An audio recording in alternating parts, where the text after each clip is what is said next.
This video is sponsored by MEZE, who sent over the ALBA for the review. Start with the unboxing. The packaging and accessories are fairly simple, but there are two things I found pretty interesting. First is the carrying case. It looks pretty plain on the outside, but inside is actually lined with velvet, which feels surprisingly nice. The second is that they included a dongle. It sounds very straightforward, not colored, and doesn't really impose much of its own character on the sound. And as a side note, this little dongle also has an LED light. It lights up when plugged into your phone. Build quality is really nice. White glossy finish, custom shaped metal shell. In an area where everything is just generic resin shells, this is way more like what I actually want to see. And by the way, even though the connector looks like MMCX, it's actually 0.78. So, if you're the kind of person who likes spinning connector around just like I do, well, do that a couple of times and you'll probably earn yourself a trip back to the factory. And curve-wise, this is honestly one of the strangest frequency response curve I've seen so far. The main peak has an extremely low Q factor. Looking at the upper mid and treble region from around 2.6 thousand all the way to 8,000, it's basically just flat across the whole region. And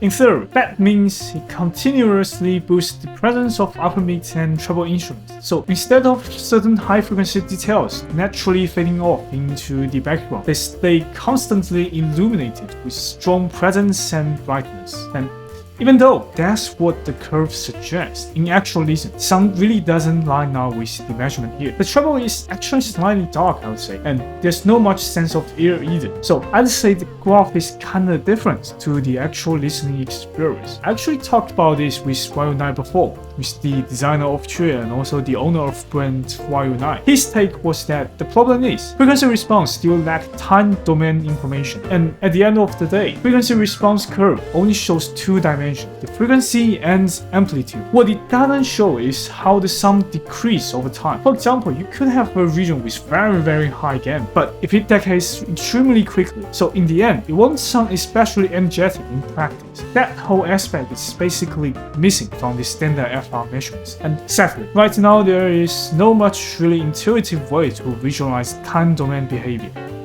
Anyway, move on. Looking at the impedance curve, the rated impedance is 30.3 ohm. Highest impedance is 32 ohm and the lowest is 30.1. What's really interesting is that this thing's F0 is somehow sitting around 3.2 thousand Hz. F0 basically refers to driver's fundamental mechanical resonance frequency. In simple terms, this is the first peak you see on the impedance curve. Technically, it is the point where the diaphragm vibrates most strongly under the combined interaction of the ear chamber and the suspension system. Generally speaking, the lower the F0, the better bass extension tends to be. And if F0 is too high, bass usually becomes harder and flatter. So for a single dynamic driver IM, having an F0 this high is honestly pretty unusual. Though to be fair, the F0 presentation here does line up with what the actual sound like. Sound-wise, it has a warm, energetic foundation. The overall presentation feels very lively and passionate. Vocals especially come across with a strong sense of energy and emotion. That warm and expressive tonality gives it a huge advantage with pop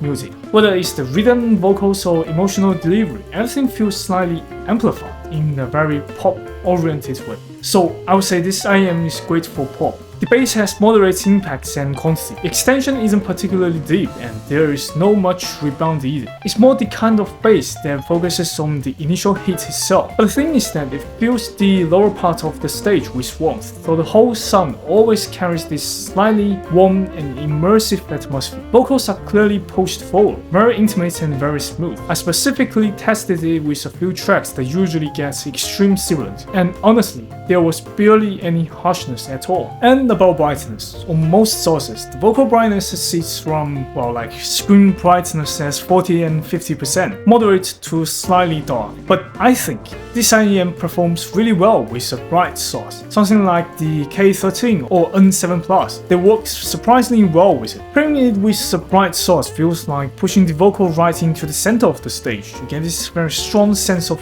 focus. The vocal becomes brighter and clearer while still keeping their warmth and smoothness. For So ACG is honestly fantastic. It actually reminds me a little bit of the Yang Moonlight Silver, but that said, the vocals do have one issue in my honest opinion. The thickness is on the thinner side, and density isn't particularly high either, so sometimes the timbre can sound less natural. The treble extension is average, and links a bit stark. Considering this is a single dynamic driver, I think it's probably because the driver is starting to roll off as it reaches the limits of the driver bandwidth. Resolution is decent, somewhere between slightly blurry and not actual muddy. The soundstage is surprisingly good though. Width is very expensive, with a very open and relaxed presentation. Though the further sounds move toward the edges, the image becomes less clear.